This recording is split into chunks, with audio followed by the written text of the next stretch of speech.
Cześć, z tej strony Bartek, Sideway Nature. Witam Was w tłusty czwartek.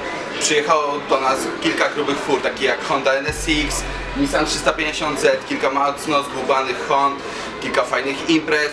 Mamy też naprawdę fajnie zrobione Seaty. Zresztą zaraz wszystko zobaczycie w dalszym materiale.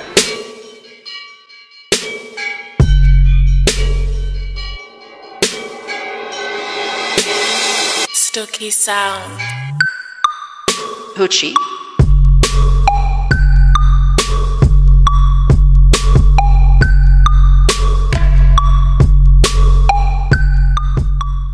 Mam napisane. Wziąłem bilet, mogę być? Nie, już was wzywają. Dobra, dobra. Nie, wzywają policję? Może pan to wziąć?